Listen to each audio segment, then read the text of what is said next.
My name is David Brevik, and I am President and COO of Gazillion Entertainment.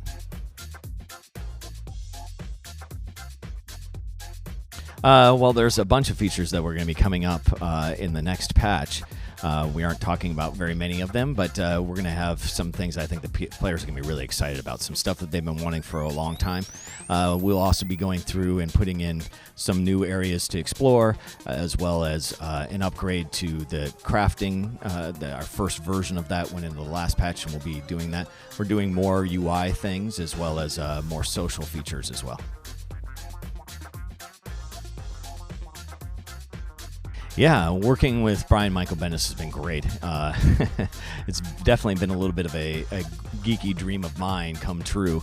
I've loved his writing for a very long time, and here was an opportunity to work with one of the best in all of the comics book industry, and so I really appreciated working with him. It's been a lot of fun, and the first time he came into the office, I definitely had the nervous geek, oh my god, superstar kind of.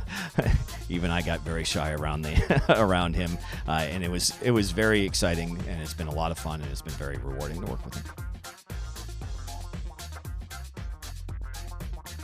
Absolutely impossible to avoid Diablo comparisons, simply because of my history, as well as the fact that the game is very similar in the way that you play the game.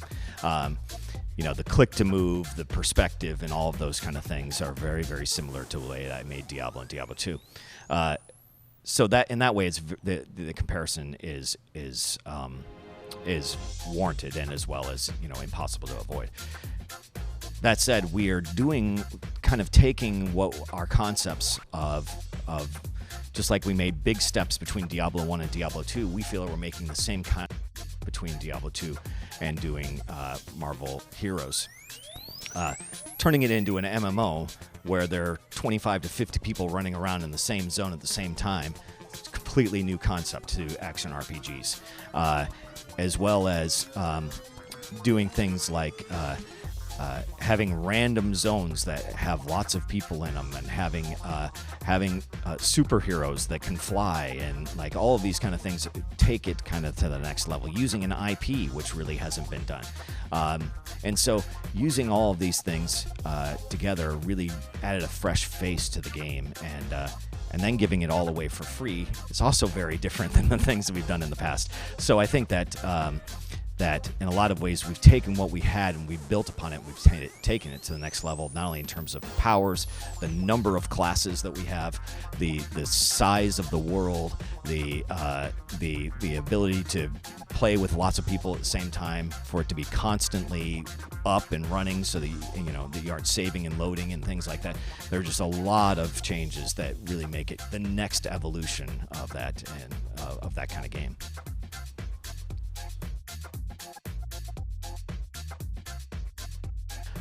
Sure. We're really excited about the crafting system.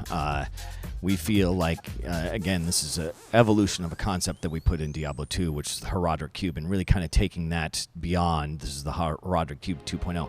And so in a lot of ways, it's very similar. You collect components throughout the world that drop, and you combine them together.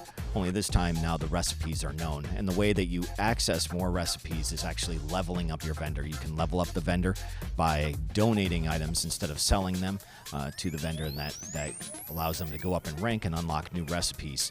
So this is a unique twist on crafting, and as well as something that a lot of Diablo 2 players will be familiar with, so we're very excited about that. The first iteration of that went into the beta recently, and we've already made a bunch of improvements, and in the next patch it will be even better.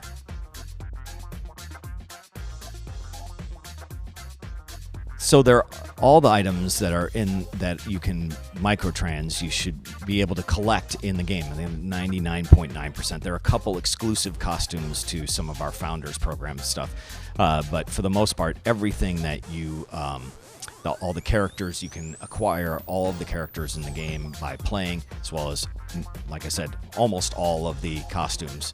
And those are the majority of the things that we're going to be selling. We're also going to be selling some boosts and a few things like that. But for the most part, you will not be buying power per se. You will not be buying items that make your character more powerful and things like that. It'll be a lot of optional things that will enhance your experience. In a lot of ways, that's the beauty of it being free to play. All it's going to cost is a little bit of bandwidth and time to download it and give it a try. So you really have nothing to lose by giving it a try. You don't need to pay anything to play through it. You can play through the entire experience for free.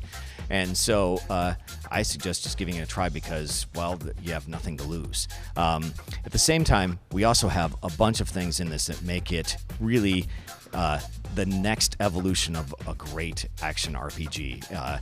Taking what a genre that I know and love very dearly and adding a bunch of stuff to it that really, I think, makes it a more compelling experience and something that is unique and never been done before.